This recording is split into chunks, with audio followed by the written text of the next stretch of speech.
Maribek po. Madam Marivic, saan po kayo ngayon? Dubai po. Kaya medyo may na signal mo, no? Blood lang, no? Ilang taon na si Madam Marivic? 46 po. 46. Okay.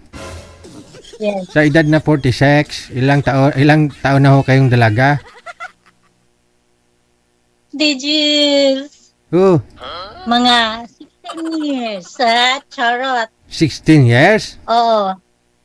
Yes. Tagal nun, ha? Di kasi ako umuwi ng Pinas eh. Ayun lang. Diyan sa Dubai, hindi po kayo nakahanap? Hindi po. Focus po sa anak. But now, tatapos naman na. Pwede na. Nag-aaral po yung anak mo dito sa Pilipinas? Oo, yung isa tapos na, yung isa is second year college. Dalawa bali sila? Dalawa lang po. Kasal po kayo sa tatay nila? Kasal kami pero may iba na siya. May dalawa nang anak pero okay naman kami. Nagsuporta din ako sa kanila. Okay. Nagsusupport naman pala, no? Tanggap ko naman na yung anak at kabit. Oo. That's life. Doon siya masaya. Suportahan ko siya. Hanapin mo na rin kung saan ka masaya. Di ba? Tama nga naman. Oo.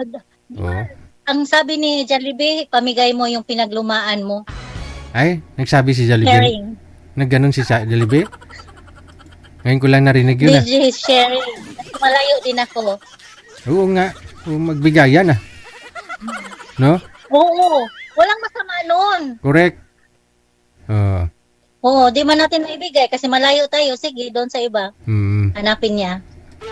Ganon lang yun. Kasi mahirap yun bumuo. Pag tumigas kasi yun, mahirap yun ilabas. Kailangan may palabasan. Ano? Madam, ilang taon ka na?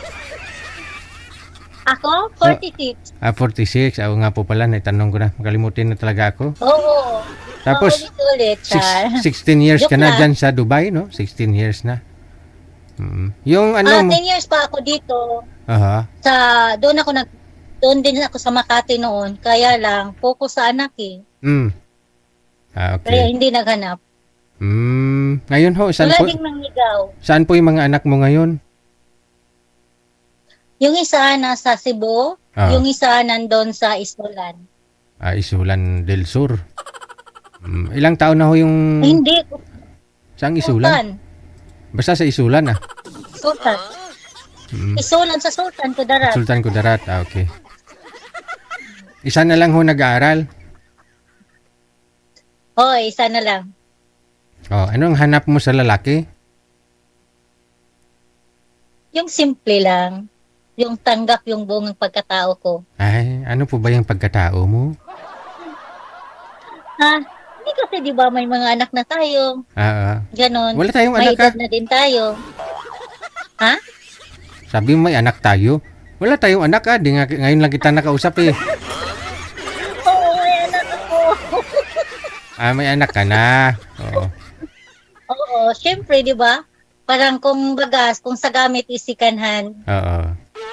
Di mo ba alam na yung mga sikunan dyan po yung matibay? Oo nga, branded. Kasi di ba ang tagal-tagal lang hindi nagalaw? Aray. Sige, hanap tayo ng gagalaw dyan, ma'am, ha? Ilang taon pong lalaki ang gusto mo, ang gagalaw? Yung hindi naman sobrang bata. Kahit, di ba? Ang sabi mo kasi dito kanina, yung gwapo-gwapo naman, walang bawian. Walang bawian, nakita ko yung message mo Joke lang yun. Ikaw pala yun? Kaya natawa ako. Sabihin pala lahat dito, my God. Sige kasi kung hindi man gwapo para sa'yo, pero sa iba, gwapo kasi. No? Depende sa mata ng tao. Paano kung makita ko yung kagwapuhan niya sa puso niya, okay na din yun. Correct. Sige. Okay. Sige, standby lang Okay. Mga sir, 46 anyos, no? Isa na lang ho yata yung nag-aaral. Wala na masyadong sakit sa ulo.